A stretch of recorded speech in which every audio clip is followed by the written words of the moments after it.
Capital Radio vinakupa ofa kabambe ya punguzo la bei kwenye matangazo yake.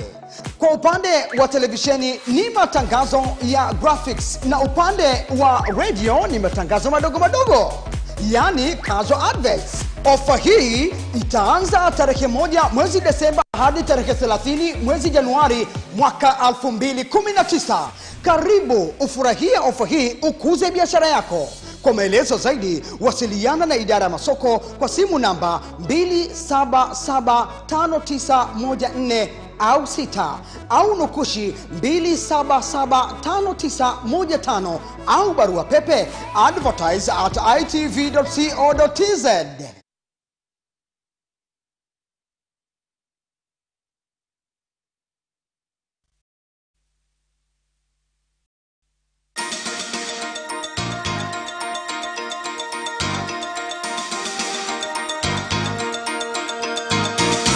Capital News tonight. President Magufuli says funds for Independence Day celebrations to be used to build a hospital in Dodoma. In international, 20 killed in Beni by people thought to be ADF rebels. And in sports, Shatokan Karate National Championships to begin December 15th and 16th. Good evening, this is Capital News at 9:30. My name is Khadija Zimbwe. First, the national news. President Dr. John Pombe Magufuli has said that in the 3 years of his leadership, the government has succeeded in preserving peace, unity, the union of Tanzania, mainland and Zanzibar, as well as growing the economy. President Magufuli said this during his address to citizens for the commemoration of 57 years of independence, which is celebrated annually on 9th December. He added that the funds that were set aside for the celebrations to be used to build a Freedom Hospital in Dodoma, and that has pardoned 4,477 prisoners, and among them 1,176 prisoners will be released on Independence Day. 2018 itakuwa siku ya mapumziko. I would like to insist that on December 9th, 2018 will be a public holiday. I insist again that it will be a public holiday. My fellow citizens, independence gained on December 9th, 1961 was just a beginning in pursuit of a different kind of freedom, economic freedom, which perhaps is a lot harder to achieve compared to political independence. Ambao pengine ni mgumu zaidi kuliko ule uhuru wa mwanzo. Kama mnavyofahamu, ili kutekeleza mawazo ya waasisi wetu, in meeting the wishes of the founders of this nation, the government has decided to move the headquarters of our nation to Dodoma. Almost all government leaders have already relocated, and I shall also be doing so soon. As a result, the demand for healthcare has increased, so we have been forced to build another big hospital which will support Benjamin William Mkapa Hospital in University of Dodoma and Dodoma Regional Hospital. Hospitali ya mkoa wa Dodoma. Hata hivyo, msamaha huu hautawahusu. This pardon will not be for those on death sentence, drug dealers, human traffickers, rapists, and those engaged in economic espionage. Biashara za binadamu. Businessman Mustafa Kambangwa, 34, has been taken to the Kisutu Resident Magistrate Court in Dar es Salaam to answer charges of economic sabotage. The charges against Kambangwa were read out to him before the resident magistrate Janet Mtenga. Speaking at Kisutu Court, the senior state prosecutor Christopher Msigwa alleged that the accused will answer for charges. It is alleged that between June 1st, 2016 and November 2nd this year, Kambangwa pretended to be an official who was being mandated to collect value-added tax. Due to his pretense, Kambangwa was able to collect around 188.9 billion shillings on the grounds that he was collecting the funds on behalf of Tanzania Revenue Authority, TRA. In the second charge, It is alleged that between June 1st, 2016 and November 2nd this year, Kambangwa used electronic fiscal devices with the number 03TZ8420111315, which had been registered as the Abraham Group Company Limited in order to avoid paying VAT worth 188.9 billion shillings. The case has been adjourned and it will be mentioned at the Kisutu court after 14 days.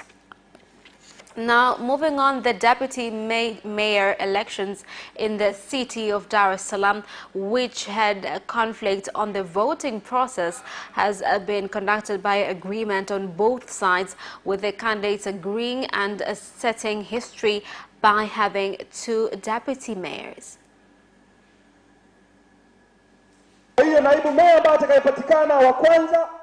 Whoever is chosen will start from 30th December to 30th March.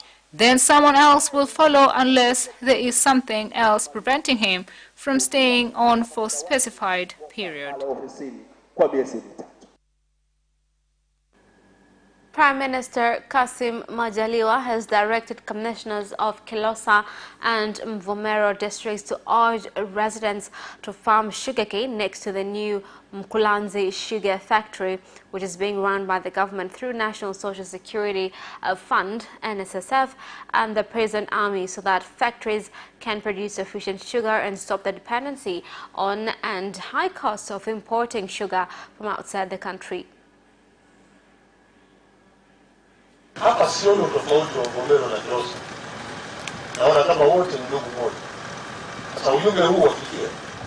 I can't see any difference between Mvomero and Kilosa. The existence of this farm is an opportunity to surrounding communities. They must engage in sugarcane farming. The plan we've drafted states that small farmers should be included. There are tractors that farmers can use to cultivate land outside this farm. Citizens with the habit of claiming compensation for their areas which are being taken for implementation of development projects by the government in Busokelo constituency, Rungwe district, may fail to benefit from the opportunity, as the projects may be moved to other areas where residents will give land for free.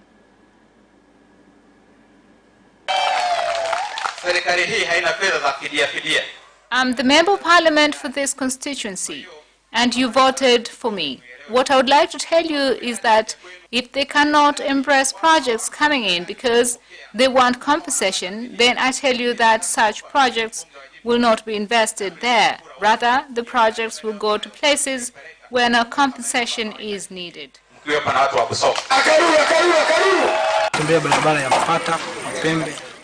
The road was impassable, but through the development fund, 350 million was set aside to build one bridge and 4-kilometer-long road.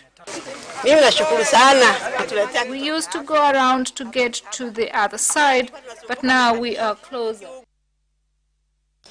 The Dr. Ntuyebaliwe Foundation has donated 6 computers to Kibamba Secondary School, implementing a promise made by the managing director of the institution during this year's Form 4 graduation.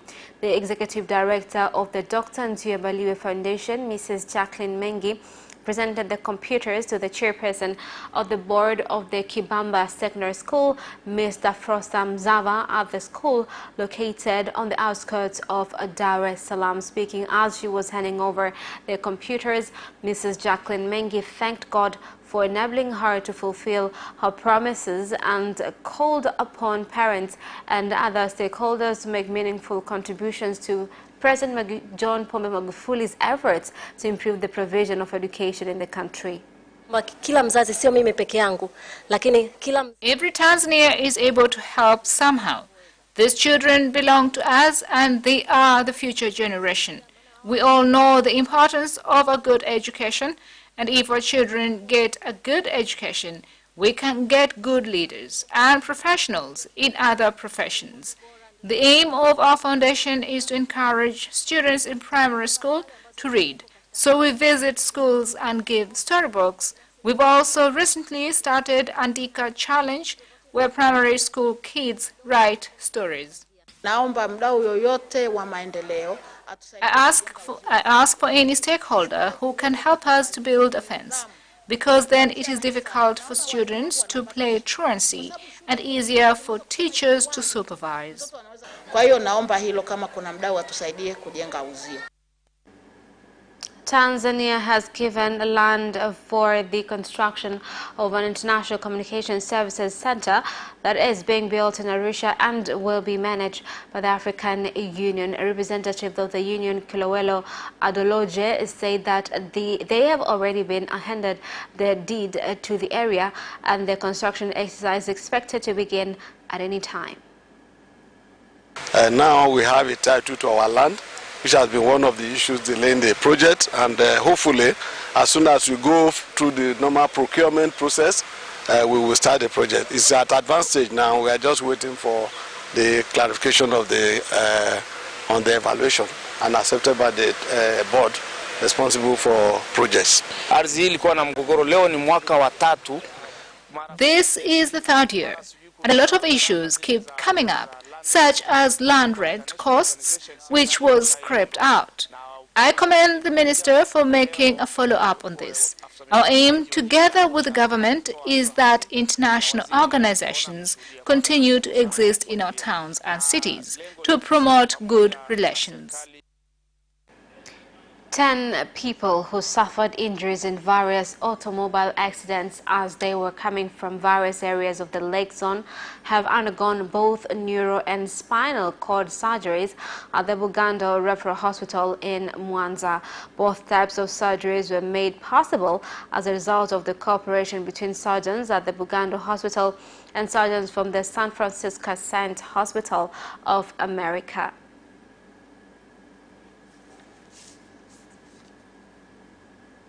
Kuna magonjwa pia kwenye operation tulizofanya Jumanne na Jumatano zinahusu zaidi ajali. Kuna mtoto alidondoka kwenye mti. Operations done in the last couple of days were on-road accident injuries. There was a case of a child who had fallen from a tree and a motorcyclist who had hit his head. We've also performed surgery on patients with a brain tumor. Uvimbe kwenye ubongo. I've taken care of many patients since I've been here. On this visit, I've been doing some brain surgery independently of Dr. Isidore, and working with Dr. Isidore on complex spine cases. We see many from motorbikes and falls and injuries with mining. And we had an 11-year-old girl who had a fracture and weakness in her legs. Her fracture was of the upper part of her mid-back or the thoracic spine. Najisikia vizuri, nilifanya operation kwenye mgongo. I'm doing well. I've been operated on my back. I had a lot of pain before the operation, but I'm doing better now. Na kichwa. Shortly before the start of the next agriculture season, a team of inspectors from the Ministry of Agriculture's Health Plant Division, as well as Tanzania Pesticides Research Institute (TPRI), have begun inspections to prevent import of fake pesticides at the Tanzania and Kenya border of Horohoro, as well as port of Tanga. This is implementation of the government's goal to protect farmers of food and business harvests, including cotton, cashew nut, and tobacco.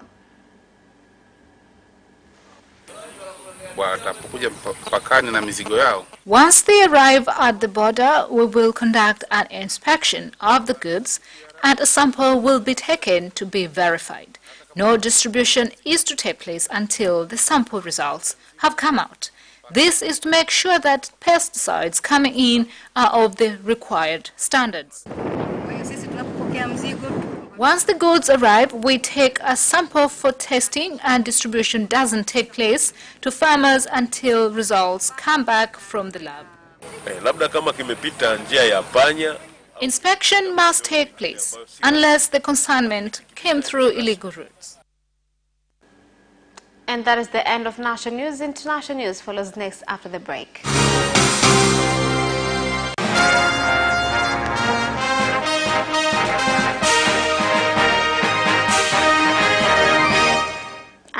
international news.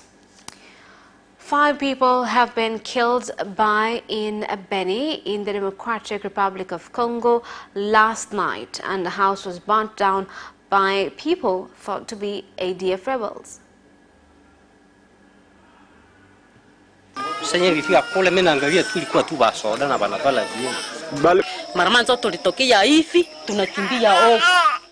When I saw what was happening, I ran away. When I saw what was happening, I ran away. We fled to the opposite direction. We've lost everything except the clothes on our back.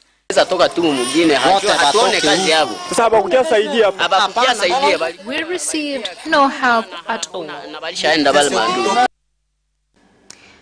Still in Congo, FDLR fighters shocked after receiving asylum who were kicked out of Kisangani areas in Congo have been shocked and receiving asylum in Rwanda, as well as various basic needs instead of being killed.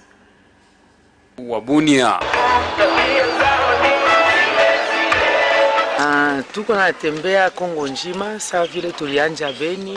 going all over Congo. We started in Beni, then went to Mtembo. Yesterday we were in Goma. Today we are boarding the plane to visit other regions.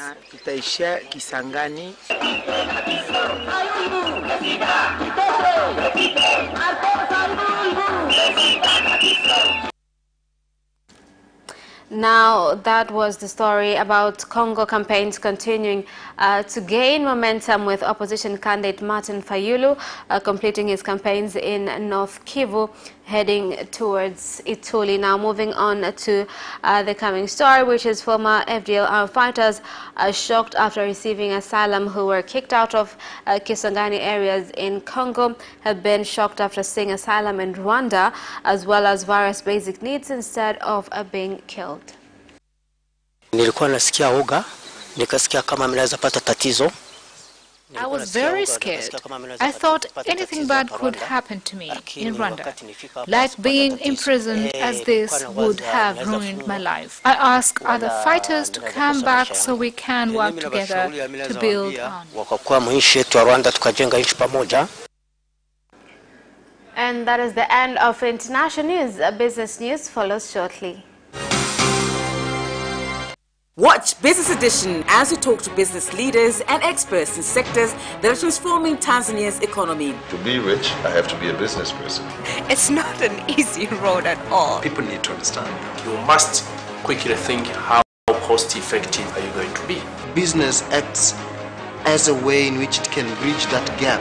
Business Edition will keep you informed on latest developments in the financial sector, extractive industry, tourism, agriculture, energy, construction, and so much more. Meet entrepreneurs who create employment opportunities. Watch Business Edition on Friday at 8:15 p.m.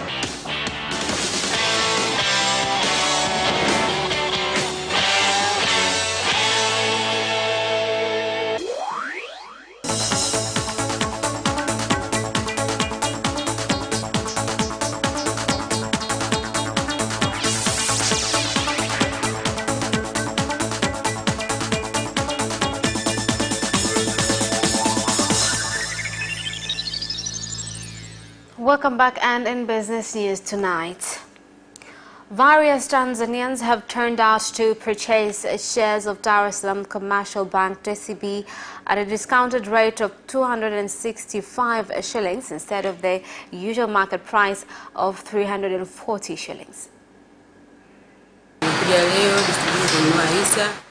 I've come today to buy shares from DCB Bank. I ask my fellow citizens to do the same. I'm the founder of this bank and a shareholder too, and I'm delighted to be here today at DCB House Magomeni. We are making progress. Today I've received excellent service, and I ask the people of Dar es Salaam and others to come and buy shares. The Deputy Minister for Agriculture, Innocent Bashashungwa, has given the National Cotton Board 3 days to ensure that it completely ends the lack of cotton seeds in all regions which engage in cotton farming, so as to solve all the negative effects which cotton farmers are continuing to experience due to lack of cotton seeds.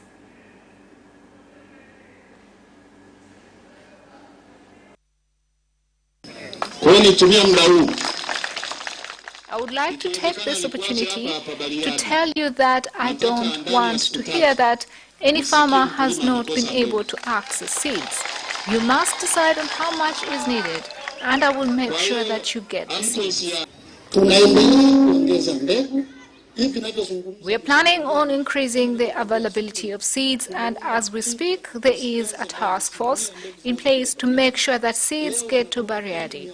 Farmers should not be concerned. Every one of you will receive seeds. Maize farmers in Kilimanjaro region have complained on the presence of fake inputs, especially genetically modified maize seeds, causing the farmers a loss and them to use normal seeds during the agricultural season. What made us believe that the seeds were not good is that once you use it in one season, seeds come next season. What was most surprising about this particular seed is once we'd planted the seeds, no shoots sprouted. This is a big loss to the farmer because now he will have to look for money to buy some more seeds. We must encourage farmers to use indigenous seeds, and we do have them in our stock. But also seed-producing companies should produce enough seeds to meet demand. But the government should also remove bureaucracy, like a seed producer not being allowed to sell seeds in another ward. And that is the end of business news. Sports news follows next. Hi, my name is Kotaro Tokuda. What's up? My name is Céline Garnier. I'm John Barnes from Liverpool Football Club. The hip hop, a hip it, the hip it, hip hop. You don't stop the rockin' to the bang bang boogie. Say up, jump the boogie to the rhythm of the boogie to beat. Now what you hear? I'm watching Sports Gazette. I'm watching Sport Gazette. And you're watching Sports Gazette with Sebastian. With Sebastian. Peace out. Yes! And you can also watch Sports Gazette for highlights and interviews regarding sports. Do not miss Sports Gazette every Wednesday at 7 p.m. only on Capital Television.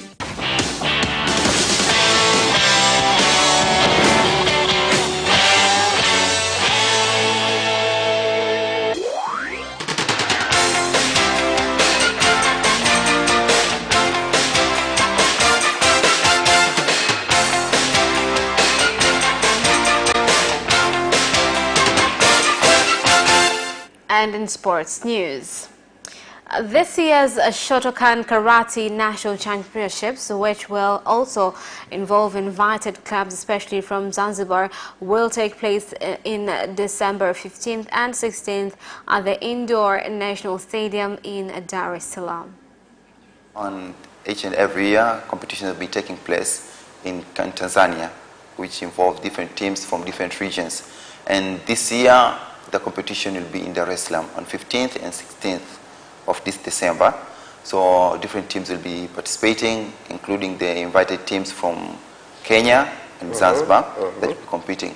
The competition will be of its own kind. Actually, it will be an open tournament, and actually different clubs that are participating in Karet are being invited to come and compete here in Tanzania. It will take place at the National Indoor Stadium.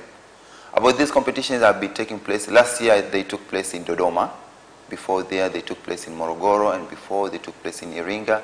Actually, it's a series of regions that host these competitions. So, but this year, the committee sat and then they saw it's better to come in Dar es Salaam and the competition to take place here in Dar es Salaam. The helicopter which crashed, killing Leicester City's chairman and 4 others, spun out of control after a mechanism became disconnected investigators have said. Here's more on the story. An Air Accident Investigation Branch AAIB report found cockpit pedals had disconnected from the tail righter. This caused the AW169 aircraft to turn uncontrollably to the right before it crashed near the King Power Stadium. The AAIB said its inquiries into the 27th October crash were ongoing.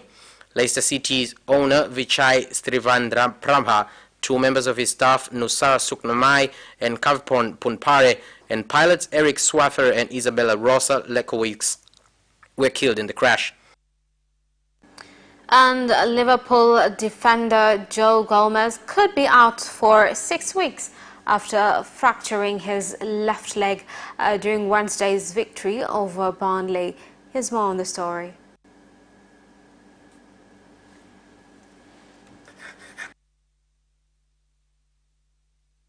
The 21-year-old England international was taken off after 23 minutes following a challenge with Claret's captain Ben Mee. Liverpool boss Jurgen Klopp complained about the Burnley's tackling during the 3-1 Premier League win at Turf Moor. Burnley boss Sean Dyche said it was a fantastic tackle by Mee. A Liverpool statement on Thursday said initial indications were that Gomez will be out for up to 6 weeks, though this is dependent on how his treatment and rehabilitation programs progress. And that sports item ends our news bulletin. My name is Khadija Zimbwe. Thank you for watching and good night.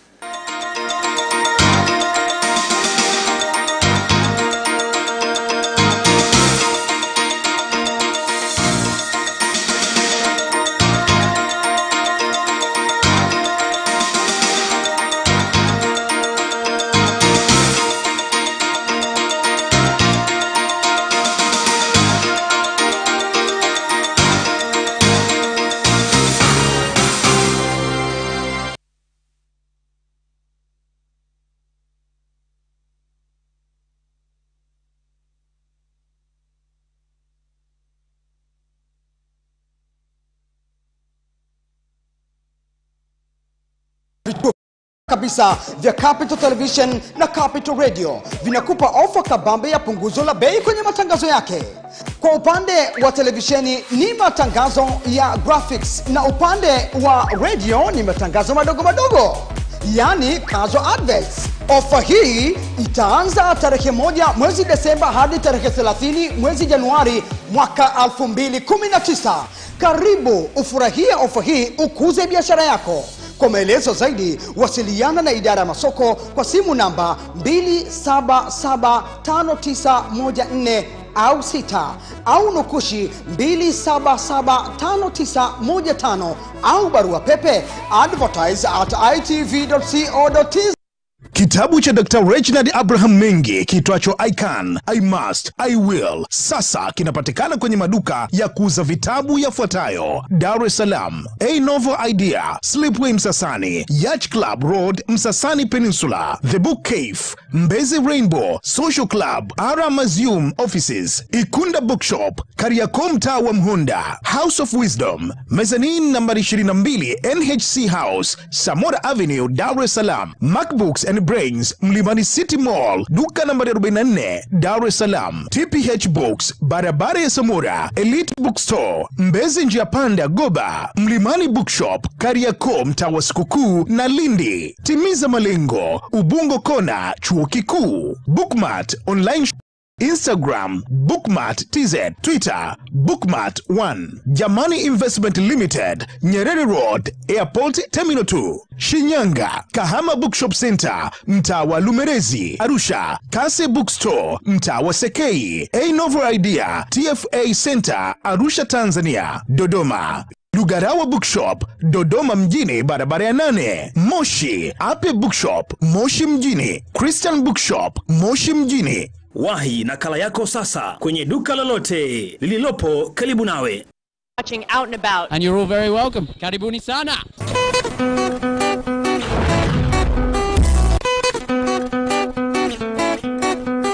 Catch up with all the entertainment in Dar es Salaam and beyond on Out and About every Saturday.